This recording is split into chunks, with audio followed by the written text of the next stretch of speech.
لیکن وہ ماحول نہیں تھا جو سلطان الاولیاء کے مجمع کا ماحول ہوتا ہے. دھاڑیں نکلتی تھیں, چیخیں نکل جاتی تھی. وہ اتر آئے ممبر سے, کہا آپ جب بیان کرتے ہیں تو ماحول ہی کچھ اور ہوتا ہے. غوث پاک نے فرمایا بیٹھو تم, میں بیٹھ کھڑا ہوتا ہوں, میں ممبر پر جاتا ہوں. سنیے, غوث پاک ممبر پر گئے اور کیا بیان کیا جانتے ہیں؟ غوث پاک کے خطبات بھی میرے پاس ہیں, کیا کیا بیان کرتے ہیں میں نے بھی پڑھا. وہی چیز اگر آج میں بھی بیان کروں, تاثیر بہت الگ ہے. غوث پاک کھڑے ہوئے بیان کرتے ہیں, اے لوگوں, آج میرے گھر میں ایک حادثہ ہو گیا. یا میرا مجمع بھی سن کر کے بتائے کہ کس کو سمجھ میں آ رہا, سمجھ میں آتا ہے کہ نہیں. غوث پاک فرما رہے, اے لوگوں, میرے گھر میں ایک حادثہ ہو گیا آج. لوگوں کے کان کھڑے ہو گئے. کہتے ہیں عبد الجبار کی ماں, یعنی اپنی بیوی کے بارے میں کہہ رہے ہیں, عبد الجبار کی ماں کافی دنوں سے مٹی کی ہانڈی میں ایک چھیکے سے لٹکا کر کے دہی جما کر رکھی تھی. دہی بنا رہی تھی تاکہ گرمی کی شدت میں دوپہر کے وقت میں دہی کھا سکو. کافی دن کے دہی کے جمنے کے بعد آج وہ مٹی کے مٹکے سے دہی کو نے اتارا. میں گھر میں ابھی پہنچا نہیں تھا کہ ایک بلا آیا اور پنجہ مارا, مٹکا ٹوٹ گیا, دہی بہ گیا. مٹکا ٹوٹ گیا, دہی بہ گیا. بتاؤ, اتنا سننا تھا کہ پورا مجمع چیخیں مارنے لگ گیا, سارے رونے لگ گئے, کپڑے پھٹ گئے لوگوں کے. مجھے بتاؤ یہ کیا ہے؟ دہی بہ گیا, مٹکا ٹوٹا, تو لوگ کیوں رو رہے ہیں؟ کیا ہے اس بیان میں ایسا؟ میرے عزیزوں, سننے والے بھی اہل اللہ ہوتے تھے, سننے والے بھی اہل اسرار میں سے ہوتے تھے. اس لیے کہ غوث پاک جو بیان کر رہے تھے وہ اپنے گھر کا قصہ نہیں, دہی ہانڈی کا مسئلہ نہیں تھا. در حقیقت وہ اشارے میں سمجھا رہے تھے, اے لوگوں, دنیا کی زندگی ایسی ہوتی ہے کہ انسان مال جمع کرتا ہے,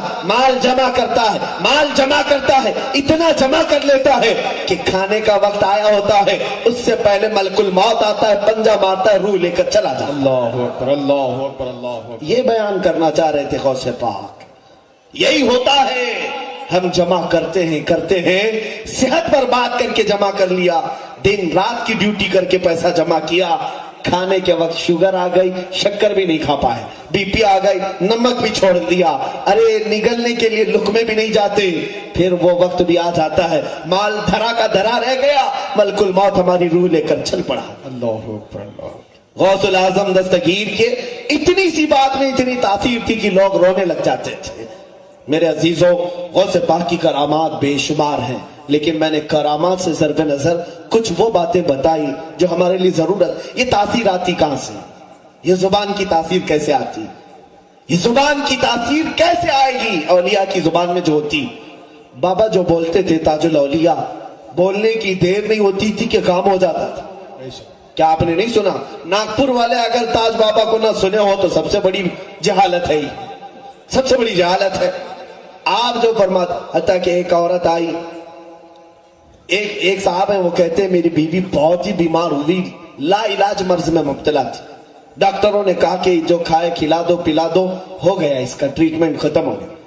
تو وہ صاحب کہتے ہیں میں اپنی کمزور عورت کو لے کر کے بابا کے پاس آیا. بابا نے دیکھا اور ان کی جو زبان ہوتی ہے ہو جی, آپ نے فرمایا ابھی نہیں مرتے, ٹھنڈے کھاتے, ٹھنڈے پیتے اور جیتے. واہ واہ واہ واہ, سبحان اللہ. اتنا فرمایا. وہ صاحب کہتے ہیں میں دیکھا میری بیوی بالکل صحت مند ہے اور اٹھی, کئی سال جی. بے شک. آپ کی زبان سے بھی نکلا, سارے اطباء نے کہا لا علاج ہے, اور اس کلندر کی زبان سے نکلا سارا علاج ہوا. واہ. زبان کی تاثیر آتی کیسے؟ ایک بات یاد رکھیں, زبان میں جو تاثیر آتی ہے, یہ اولیاء جو بولتے ہیں, جملے بولے اور اثر ہو جائے, ہم ہزار بولے کچھ نہ اثر ہو. حضرت نظام الدین اولیاء کی بارگاہ میں ایک صاحب آئے, کہا کہ حضور میری بیٹی کی شادی ہے, کچھ کر دیں. کہا جا کچھ پتھر ڈھیلا لے کے آ جا. کچھ ملے, وہ کہتے میں 3 ڈھیلے لے کے آیا, 1 ڈھیلا 2 ڈھیلے 3 ڈھیلے جو بھی لے آئے. محبوب الہی نظام الدین اولیاء نے 3 بار قل ہو اللہ پڑھا, اس پر دم کر دی, لے جا تیری بیٹی کی شادی کر. اور بھی ایسے جی. کہا میں ڈھیلے لیا تو دیکھا وہ سونا بنے ہوئے تھے.